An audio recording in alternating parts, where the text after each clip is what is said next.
ഈ ഭൂമുഖത്തില്ലാത്ത കാലഘട്ടത്തിൽ ആകാശമുണ്ടോ? ഉണ്ട്. ഭൂമിയുണ്ടോ? ഉണ്ട്. മഴയുണ്ടോ? ഉണ്ട്. കാനനങ്ങളുണ്ടോ? ഉണ്ട്. കാട്ടാറുകളുണ്ടോ? ഉണ്ട്. കൃമികീടങ്ങളുണ്ടോ? ഉണ്ട്. അന്ന് ദേവാലയമുണ്ടോ? ഇല്ല. ദൈവവിശ്വാസികളെന്ന് മനുഷ്യരുണ്ടോ? ഇല്ല.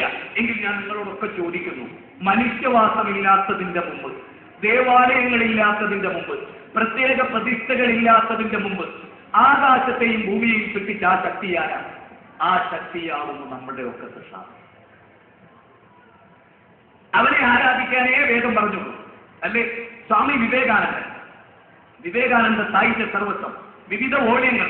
അതിൽ അദ്ദേഹം പറയണത്, ചില ആളുകൾ ആ ദൈവത്തെ ഈശ്വരൻ എന്ന് വിളിക്കുന്നു, ചില ആളുകൾ അള്ളാഹു എന്ന് വിളിക്കുന്നു, ചില ആളുകൾ യഹോവ എന്ന് വിളിക്കുന്നു. ഏത് പേരിൽ വിളിച്ചാലും ഒറ്റനാഥൻ. ഋഗ്വേദത്തിന്റെ 1-ാം മണ്ഡലം, ഏകം സത്വഭുഗാഭിപ്രാവതന്തി യോ ദേവാനാം നാമസ ഏകേവ ഓം സദേ സമസ്തേ.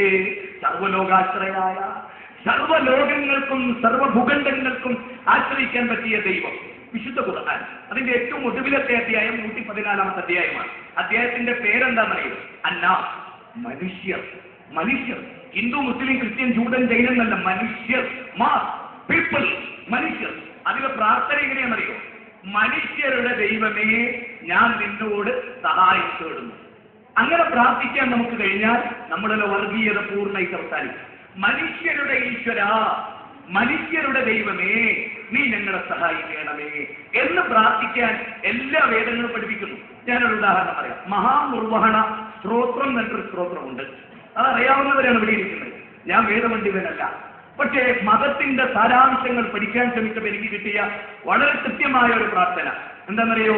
ത്വമേകം ശരണ്യം ത്വമേകം വരണ്യം ത്വമേകം ജഗത് കാരണം വിശ്വരൂപം ത്വമേകം ജഗത് കർത്തൃ പാതൃ പ്രഹർത്തൃ ത്വമേകം പരമിച്ഛലം നിർവികൽപം.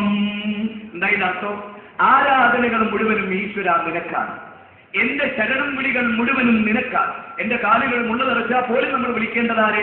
പ്രപഞ്ചത്തിന്റെ നാഥനെ, സാക്ഷാൽ ദൈവത്തെ, ദൈവത്തിന്റെ സൃഷ്ടികളെയല്ല എന്ന് വളരെ വ്യക്തമായി വേദം പഠിപ്പിക്കുന്നു. Swami Dayananda Saraswati Satyarth Prakash, light of truth, 515-ാമത്തെ പേജ്, 12-ാമത്തെ പേജ്, 13-ാമത്തെ പേജ്, 38-ാമത്തെ പേജ്. ഈ പേജുകൾ നിങ്ങൾ വായിച്ചാൽ ഞെട്ടി അത്ഭുത പരതന്ത്രരായിപ്പോ. അതെന്താ? ഈ ഓച്ചിറ ക്ഷേത്രത്തിനൊരു പ്രത്യേകതയുണ്ട്. അതെന്താ? അമ്പലമില്ലാതെ അസറയിൽ വാഴുന്ന ഓങ്കാരമൂർത്തി ഓച്ചിറയിൽ. ഇവിടെ ഈ അമ്പലത്തിനുള്ളിൽ പ്രതിമയില്ലാന്ന്. യഥാർത്ഥത്തിൽ ദൈവത്തിന് പ്രതിമയുണ്ടോ? യജുർവേദം 32-ാം അധ്യായം 3-ാമത്തെ ശ്ലോകം പറയുന്നത് ആ ദൈവത്തിന് പ്രതിമയില്ല. പ്രതിമയില്ലാത്ത ദൈവം, നമ്മുടെയൊക്കെ ഈശ്വരൻ, നമുക്കെല്ലാവർക്കും ഒരേപോലെ പ്രാർത്ഥിക്കാൻ പറ്റിയ സാക്ഷാൽ അല്ലാഹു, ഈ പ്രപഞ്ചത്തിന്റെ നാഥൻ. അത് ആ ദൈവത്തെ ആരാധിച്ചാൽ നമുക്കിടയിലുള്ള വർഗീയത തോന്നും, നമുക്കിടയിലുള്ള സംഘടന തോന്നും, നമുക്കിടയിലെ ബാബരി മസ്ജിദ് അവസാനിക്കും, നമുക്കിടയിലെ സകല കലാപങ്ങളും അവസാനിക്കും. ഏകനായ ദൈവത്തെ. ബൈബിൾ കൃത്യമാണ്. ബൈബിളിലെ ആവർത്തന പുസ്തകം 4-ാം അധ്യായം 17-ാമത്തെ സൂക്തം എന്താണെന്നറിയോ? ഒറേബ്യൻ അഗ്നികുണ്ഡത്തിൽ നിന്ന് ഞാൻ നീയുമായി സംസാരിച്ചപ്പോൾ നീ എന്റെ രൂപം കണ്ടിട്ടില്ല. അച്ഛോ, അങ്ങനെ തന്നെയാണ്. ഒറേബ്യൻ അഗ്നികുണ്ഡത്തിൽ നിന്ന് ഞാൻ നീയുമായി സംസാരിച്ചപ്പോൾ എന്റെ രൂപം നീ കണ്ടിട്ടില്ല. അതുകൊണ്ട് ശ്രദ്ധിക്കുക. ആ വാചകം മലയാളത്തിൽ തുടങ്ങണം അങ്ങനെ. ശ്രദ്ധിക്കുക, ആണിന്റെയോ പെണ്ണിന്റെയോ രൂപമുണ്ടാക്കി നീ അതിന്റെ മുമ്പിൽ ദൂഷിതനാകരുത്. ആകാശത്തിലെ പർവ്വചാരികളുടെയോ ഭൂമിയിലെ ഉരകവർഗങ്ങളുടെയോ ആഴിയിലെ മത്സ്യാദികളുടെയോ ഒന്നിന്റെയും രൂപം, സൂര്യന്റെ ചന്ദ്രന്റെ ഒന്നിന്റെയും അവക്ക് മുമ്പിൽ നീ സാത്താങ്ക പ്രണമിക്കരുത്. എന്നിട്ടും ക്രൈസ്തവർ വിഗ്രഹത്തെ ആരാധിക്കുന്നു, എന്നിട്ടും ഹൈന്ദവർ വിഗ്രഹത്തെ ആരാധിക്കുന്നു, എന്നിട്ടും മുസ്ലിങ്ങൾ ഓച്ചിറ ഉപ്പാപ്പയെ ആരാധിക്കുന്നു. ഇവിടെയാണ് നമ്മളൊക്കെ തെറ്റിപ്പോയത്, ഇവിടെയാണ് നമ്മളൊക്കെ പിഴച്ചുപോയത്. അവിടെ നമ്മൾ സാക്ഷാൽ നമുക്ക് വായു നൽകിയ, നമുക്ക് വെള്ളം നൽകിയ. നിങ്ങളൊന്ന് ആലോചിച്ച് നോക്കിയേ, ഒരു ചിങ്ങമാസത്തിലെ അർദ്ധരാത്രിയിൽ ദേവകിയുടെ 8-ാമത്തെ പുത്രനായിട്ടാണ് ശ്രീകൃഷ്ണൻ ജനിക്കുന്നത്, അല്ലെ? ഒരു ചിങ്ങമാസത്തിലെ അർദ്ധരാത്രിയിൽ ദേവകിയുടെ 8-ാമത്തെ പുത്രനായി. അതിൽ നിന്ന് എന്ത് മനസ്സിലാക്കാൻ ബാല? എന്ത് മനസ്സിലാക്കാൻ രവി? അതിൽ ഇതാണ് മനസ്സിലാക്കാൻ. എന്താണ്? ഒരു ചിങ്ങമാസത്തിൽ അർദ്ധരാത്രിയിൽ ദേവകിക്ക് 8-ാമത്തെ പുത്രനായി ശ്രീകൃഷ്ണൻ ജനിച്ചു എന്ന് പറഞ്ഞാൽ അർത്ഥം എന്താ? ആ അമ്മ 7 മക്കളെ മുമ്പ് പ്രസവിച്ചു. ആ അമ്മയെ ഗർഭം ധരിപ്പിച്ച ശക്തിയാര്? ആ അമ്മയ്ക്ക് ഗർഭപാത്രം നൽകിയ ശക്തിയാര്? അവനാകുന്നു സാക്ഷാൽ ദൈവം. അവനെയാണ് ആരാധിക്കേണ്ടത്. എങ്കിൽ മനുഷ്യരൊക്കെ ഒന്നായി ചേരും. മനുഷ്യരൊക്കെ ഇപ്പൊ സൂര്യൻ, ഞാൻ നിങ്ങളോട് ഈ ക്ഷേത്രത്തിന്റെ പുറത്തേക്ക് ഇറങ്ങിയിട്ട് ഇതാ ആകാശം കണ്ടുവോ ബാല? കണ്ടു. സുരേന്ദ്ര ഭൂമി കണ്ടുവോ? കണ്ടു. ഈ ഭൂമിയെയും സൂര്യനെയും ചന്ദ്രനെയും ഒക്കെ സൃഷ്ടിച്ച സാക്ഷാൽ ഈശ്വരൻ, അവനെ ആരാധിക്കുക. അതാണ് സമീശ്വരാണം പരമം മഹേശ്വരം താം ദേവതാനാം പരമം ച ദൈവതം പതിപതിന പരമം പരസ്താത് വിധാമദേവം ഭുവനേശവേദ്യം. സകല ലോകത്തിന്റെയും ആരാധ്യൻ, സകലരുടെയും ആരാധ്യൻ, എല്ലാ ദേവീ ദേവന്മാരുടെയും പരമാരാധ്യൻ ആ ഈശ്വരനെ നമിച്ചാലും. ഹിന്ദുധർമ്മ പരിചയം എന്നൊരു പുസ്തകമുണ്ട്. കെ പരമേശ്വരൻ പിള്ള എഴുതിയിട്ടുള്ള ഹിന്ദുധർമ്മ പരിചയം. പി പരമേശ്വരനല്ല, പി പരമേശ്വരൻ പിള്ള വിചാരകേന്ദ്രം ഡയറക്ടറാണ്. വിചാരകേന്ദ്രം ഡയറക്ടറാണ്. അത് വ്യത്യാസമുണ്ട്. പുറനാട്ടുകര, പിന്നെ ശ്രീരാമകൃഷ്ണ മഠം. ആ പുസ്തകത്തിന്റെ ഒന്നോ പലതോ എന്ന ചാപ്റ്റർ 148 പേജ്. അതിൽ പറയാണ്, ഒരു ദേവിക്കും ഒരു ദേവനും ഈശ്വരൻ കഴിവ് കൊടുക്കാതെ ഒരു പുൽക്കൊടി പോലും നീക്കാൻ സാധ്യമല്ല എന്നാണ്. ഒരു ദേവിക്കും സ്വന്തമായി കഴിവില്ല, ഒരു ബീവിക്കും സ്വന്തമായി കഴിവില്ല.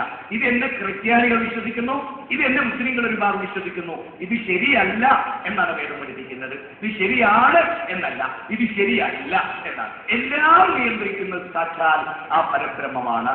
അത് മനസ്സിലാക്കണമെങ്കിൽ നമ്മുടെ ശ്രീമദ് ഭഗവത്ഗീത ഭീഷ്മപർവം മുതലാണ് ആരംഭിക്കുന്നത്. മഹാഭാരതത്തിലെ 25ാമത്തെ ചാപ്റ്റർ മുതൽ 42 വരെ നീണ്ടു കിടക്കുന്ന 18 അധ്യായമുള്ള ശ്രീമദ് ഭഗവത്ഗീതയിൽ പറയാനുണ്ട്.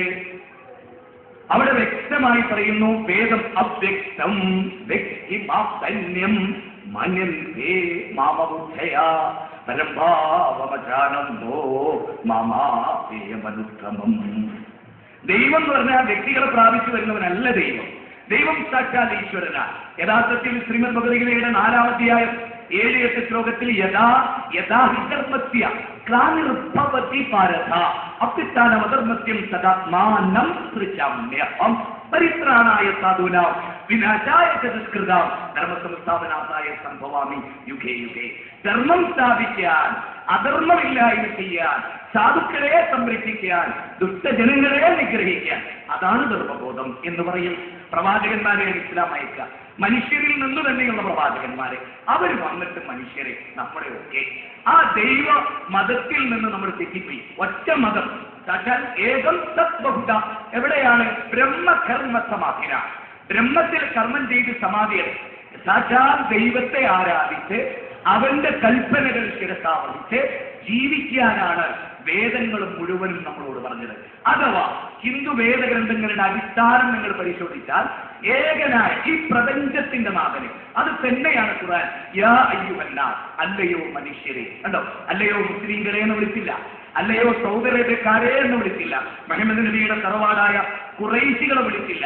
മറിച്ച് അല്ലയോ മനുഷ്യരെ, നിങ്ങളെയും നിങ്ങൾക്ക് മുമ്പുള്ളവരെയും സൃഷ്ടിച്ച ദൈവത്തെ നിങ്ങൾ ആരാധിക്കുക.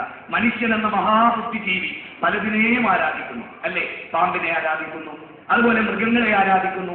എന്നാൽ ഒരു മൃഗവും ഒരു മരവും മനുഷ്യനെ ആരാധിക്കുന്നില്ല. ഇത് നമ്മൾ എപ്പോഴും ആരാധിക്കണം. അതുകൊണ്ട് നമ്മൾ ആരെ ആരാധിക്കണം? അലന്തറ അന്നല്ലാഹ യസ്ജുദു ലഹു മൻ ഫിസ് സമാവാതി വമൻ ഫിൽ അർദ് വശംസു വൽ ഖമറു വൻ നുജൂമു വൽ ജിബാലു വസ്സജറു വദ്ദവാബ് വകസീറു മിനൻ നാസ്. ഖുർആനിലെ 22-ാം അധ്യായം 18-ാമത്തെ വചനം വല്ലാത്തൊരു സൂക്തമാണ്. ആകാശഭൂമികളിലുള്ളതെല്ലാം, കണ്ടോ? ആകാശഭൂമികളിലുള്ളതെല്ലാം ദൈവത്തിന്റെ മുമ്പിൽ സുജൂദ് ചെയ്യുന്നു. ബാലാ, നീയും ആ ദൈവത്തിന്റെ മുമ്പിൽ സുജൂദ് ചെയ്യുക. ഭൂമിയുടെ 13 ലക്ഷം ഇരട്ടിയുള്ള സൂര്യൻ, ആ സൂര്യൻ ദൈവത്തെ ആരാധിക്കുന്നു, ചന്ദ്രൻ ദൈവത്തെ ആരാധിക്കുന്നു, നക്ഷത്രങ്ങൾ ദൈവത്തെ ആരാധിക്കുന്നു, മരങ്ങൾ ദൈവത്തെ ആരാധിക്കുന്നു, പാമ്പും എലിയും പശുവും ദൈവത്തെ ആരാധിക്കുന്നു. അതുകൊണ്ട് നിങ്ങളും ആ ദൈവത്തെ ആരാധിക്കുക. എന്ന് നിങ്ങൾ നോക്കുക, എന്താണ് മുസ്ലിം? മുസ്ലിം എന്ന പദത്തിന്റെ അർത്ഥം അബ്ദുറഹ്മാൻ ആമിന ആയിഷ എന്നല്ല കേട്ടോ. മുസ്ലിം എന്ന പദത്തിന്റെ അർത്ഥം അനുസരണമുള്ളവൻ. എങ്ങനെ? അനുസരിക്കും. ഇപ്പോ ഞാൻ പറഞ്ഞ സ്വാമി വിവേകാനന്ദനെ അറബി പദം കൊണ്ട് അയാൾ ഒരു മുസ്ലിം ആയിരുന്നു എന്ന് പറയാം. കാരണം ഗുരുനാഥനെ ഏറ്റവും അനുസരിച്ച ശിഷ്യനായിരുന്നു സ്വാമി വിവേകാനന്ദൻ. ഏറ്റവും അനുസരിച്ച ശിഷ്യൻ. അനുസരണം എന്ന സ്വഭാവം ആർക്കുണ്ടോ അവനൊക്കെ ഭാഷാപരമായി മുസ്ലിമാണ്. ഭാഷാപരമായി മുസ്ലിമാണ്. മതത്തിന്റെ സാങ്കേതിക ശബ്ദത്തിൽ ഒരാൾ മുസ്ലിമാകുക എന്ന് പറഞ്ഞാൽ എന്താ? മുസ്ലിമാകുക എന്ന് പറഞ്ഞാൽ പിന്നെ ശ്രീദേവി എന്നുള്ള പേര് മാറ്റി ആമിന നാക്കല, തൊപ്പിയിടല അല്ല, അല്ല, ഒരിക്കലുമല്ല. അതുകൊണ്ട് തന്നെ മതത്തിൽ ബലാത്കാരമോ പരിവർത്തനമോ ഇല്ല. പിന്നെ എന്താ? നന്നാവുക, സമ്പൂർണ്ണ മനുഷ്യനാവുക. ദൈവത്തെ മാത്രമേ ഇനി ഞാൻ ആരാധിക്കുകയുള്ളൂ. കല്ലും മുള്ളും മുരടും മൂർഖൻ പാമ്പും കാഞ്ഞിരക്കുറ്റിയും നാൽത്തറകളും അക്ബറുകളും ജാതങ്ങളും പുണ്യപുഷ്പങ്ങളും മണ്ടുവരങ്ങളും ശ്രീകോവിലുകളും ഇതൊന്നും ഇനി ഞാൻ ആരാധിക്കുകയില്ല, എന്റെ പ്രപഞ്ചത്തിന്റെ നാഥനയല്ലാതെ എന്നൊരു മനുഷ്യൻ തീരുമാനിക്കുന്നതോടെ അയാൾ മുസ്ലിമിന്റെ ഒന്നാമത്തെ ഗുണം സ്വീകരിക്കും. രണ്ടാമത്തത്, ഞാൻ ആ ദൈവത്തിന്റെ കൽപ്പന അനുസരിച്ചേ ജീവിക്കുള്ളൂ. ഞാൻ ഒരിക്കലും പുകവലിക്കില്ല, ഞാൻ ഒരിക്കലും കള്ളുകുടിക്കില്ല, ഞാൻ ഒരിക്കലും പലിശ വാങ്ങില്ല, ഞാൻ ഒരാളെയും കൊല്ലുകയില്ല, ഞാനൊരാളോടും ചിരിക്കാതിരിക്കുകയില്ല, ഞാനൊരാളോടും